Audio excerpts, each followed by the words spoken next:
Passing Carnoustie. Here at Carnoustie you're in the heart of the Firth of Tay's sand dune country. While some areas have been partially transformed into world-famous golf courses, others, such as Barry-Budden, provide a haven for nature. But sand dunes are not always static, and this coastline is constantly changing. More than 150 metres of sand at Barry-Budden has disappeared into the sea over the last 20 years. As you travel north towards Aberdeen, the scenery around you keeps changing. One moment you'll be right by the sea, and then the train will loop inland, taking you through large open fields. This stretch of coastline alternates between dramatic sand dunes, stunning expanses of yellow sand, and sandstone cliffs which shelter fishing villages and small town ports. The sand dunes near Carnoustie form one of the largest such systems on the east coast of Scotland and are internationally important. In places they're being remoulded by the wind and the sea, but some of the dunes have become fixed as grassland and heather gradually consolidate their surfaces. Walk along them and you're in a mini green Sahara, surrounded by beautiful shapes which have hardly been altered by man. Shona Smith knows the area well.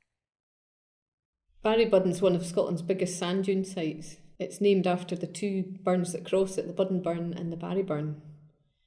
It's been a military training ground for nearly 150 years, and though the Ministry of Defence needs some shooting ranges, roads and buildings to do training, they also need a lot of natural habitats to train on too.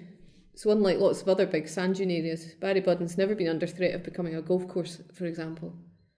Because Barry-Budden's so big and so natural, it's actually got a whole range of sand dune habitats, from the wee tiny new dunes at the front that form around a strand line to the old grey dunes that are so stable that trees and bushes will grow on them. So it's not just nationally important, it's actually a special area of conservation, which means it's of European importance. As you move further north, this becomes a shoreline of shelving rock, small pools and low cliffs, perfect for exploring. It's more than just a natural habitat, for small harbours and tiny fisher towns are dotted along this North Sea coast. Their names roll off the tongue: East Haven, Auchmithi, Fishtown of Usan and Catterline. Over the decades, fisherfolk have sailed from these harbours to bring back a catch of cod and haddock, of lobsters and crabs, or of salmon beginning their journey to freshwater rivers. One very special product of the sea in this area is the Arbroath smoky. This is a hot smoked haddock, quite different to a kipper, which is split cold smoked herring.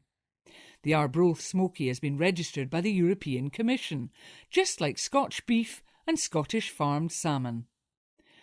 For over 100 years, people here have been preparing Arbroath smokies in the same way. The haddock are salted overnight and tied in pairs to dry. They're then hung over a smouldering hardwood fire in a special covered barrel. The very hot, humid, thick smoke cooks the haddock, infusing it with its delicious flavour. In less than an hour, the smokies will be ready to eat. As you gaze out to the North Sea, imagine travelling up this coast in a small open boat. There are over 230 species of fish in the waters out there, as well as thousands of seabirds. There are whales and dolphins, jellyfish and brittle stars, a colourful, spiny form of starfish. This abundance of marine life is nourished by a rich supply of nutrients, which is stirred up by the constant mixing of the sea in these shallow coastal waters.